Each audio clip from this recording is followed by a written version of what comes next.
Keith, I'm calling to be able to have a constructive conversation, meaningful dialogue from a conservative point of view.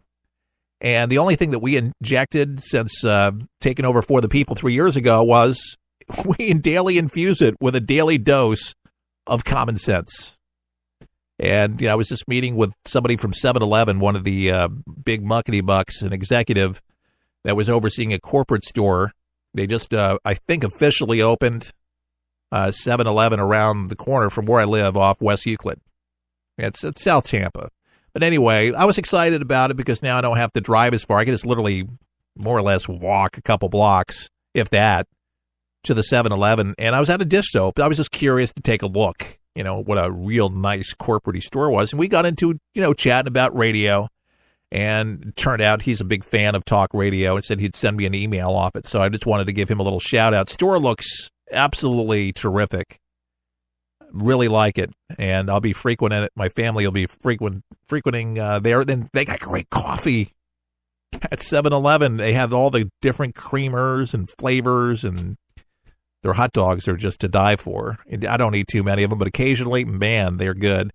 And then they have the Exxon fuel brand, which you don't see very many Exxons here in Florida. I used to live on the East Coast. I grew up in New York City and New Jersey, and I'd always go to Exxon. And so I'm very excited that Exxon now with 7-Eleven, I don't know if that's everywhere now. There's a 7-Eleven, but I'm going to have my eyes open. But anyway, yeah, I'm kind of excited. Yeah, I just went in there to buy some dish soap. Yeah, just a small bottle of that. But friendly people. Really, really nice people. So it's we have a corporate Winn-Dixie here, and Tampa's got some corporate stores here. Like we have the first, the first Outback Steakhouse right down 3 blocks down from where I do the show from here in Tampa. The first Outback was in Tampa. A lot of firsts here, a lot of corporate stores. It's neat. Tampa's grown considerably since I got here. The International Plaza with the Cheesecake Factory was breaking ground back in 2001 when I moved from Alexandria, Virginia to here. And the International Plaza, we got a Dave & Buster's now in Brandon, which it's about time because we had one in Rockville, Maryland. So that was fun. If you've never been to a Dave & Buster's, you got to check it out. It's nice. Yeah. It's not just for the 20s crowd. It's not just for the young crowd. 40-somethings can go in there. Yes, I'm part of the 40s club now. I have to say it. Yeah, I'm kind of well into it. 47. Ouch. Yeah, it's like, where does the time go? It goes. You see the calendar. It's the end of the year here. And December 1st, by the way, big disappointment for 3 of Glenn Campbell's kids. Did you hear this? Glenn Campbell, it excludes his 3 of his 8 kids, according to documents filed in Davidson County Probate Court in Nashville. And family bickering before his death reportedly was likely to continue. The 81-year-old country music singer died this past August after suffering from Alzheimer's. But Rolling Stone magazine said Campbell's estate is estimated at $50 million. And according to the Tennessean, the will stated that the Rhinestone Cowboy singer was specifically excluding the 3 children from receiving anything under the will or related trust. It named his wife, Kim, as the executor. Well, I am certain the Rhinestone Cowboy had a reason for why he did that. It's his right. He can do it.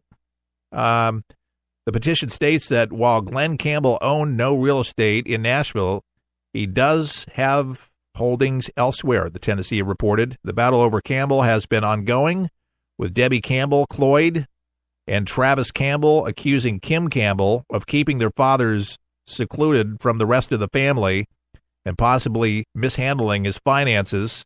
Campbell's youngest daughter, Ashley, defended her mother, Kim, in a Facebook post before Glenn Campbell died, per the website Wide Open Country. My mother, Kim, has endured unspeakable heartache and has selflessly and lovingly cared for my dad through every step of his disease and continues to do so, Ashley Campbell wrote. She has never denied any of his children a visit, including Debbie and Travis, who see him regularly and yet continue to ask about money. Yeah, that's the weird thing, and I've seen this with families that you would never think that would happen, but it either brings the best or the worst out in people, and money makes people do weird things. It makes people crazy. I don't know what it is.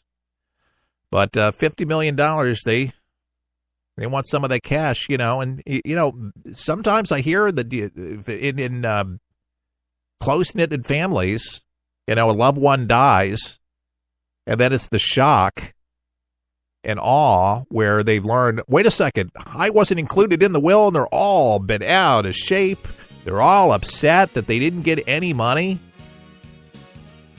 And what I've found, that if they just be quiet, and when they learn, wow, how lucky, he must have really loved you, and play that card, maybe you actually get a little money. And I've heard families do that, where they just end up giving maybe $15,000, $20,000 or several hundreds of dollars, or doing something nice for the others, and they do that.